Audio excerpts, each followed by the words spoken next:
Og að sjálfsögðu það Magnús Bragi Magnússon, Íbisólskóngurinn, þriðji Magginn til að gera svona góða sýningu. Það Maggi Ben, Magnús Andrésson og Magnús Bragi. Og Glódís Rún Sigurðardóttir. Nei, fyrirgefðu Védís, ég var ekki með gleraugun á mér. Ég setti á mig núna.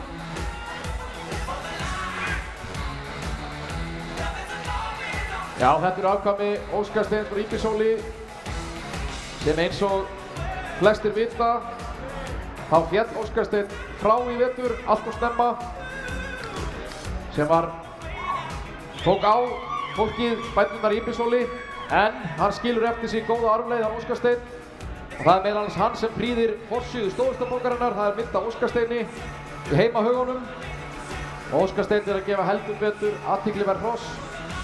Þar í afkvæmum hans má meðal annars finna 4 hross sem hafa hlotið 9,5 fyrir hægtöl. Já, það nú svolítið merkilegt. Já. Það nú eiginlega alveg magnað. Og Sigursteinn þessi, Guðmar Freyr var Íslandsmeistari ungmenna á honum á Íslandsmótinu á Hólum í sumar. Nú, Védís á henni mögnuðu Stássu frá Íbisóli. Þær hafa verið að gera flotta hluti í, hinum ýmsu deildum í vetur. Og meðal annars, þó reyndar ekki á þessari sissu, en þá vann Védís slagtumatöldi í KS-deildinni. Hún búin að vera að gera frábæra hluti. Arna Björk í bróðurnareiðinni líka í gæðingafimmi og tölti í meistaradeildinni.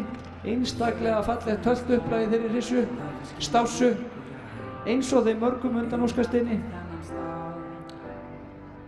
Þetta fallegt lag undir, Friðrik Dór. Ha?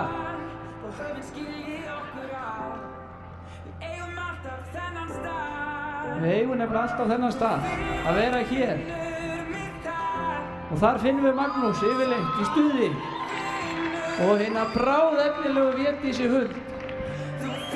Ég held við áttum okkur ekki alltaf á því hvað eru ungar systurnar, Védís og Glódís. Og þar sem ég nú búinn að vera að horfa á þetta allt saman í veturgíslið þá leist mér alveg rosalega framfæri hjá henni Védísi. Hún er búinn að vera alveg stórkostleg í vetur með fallega reiðmennsku. En Magnús er líka með fallega reiðmennsku og Magnús er einstaklega fallegur maður bara almennt.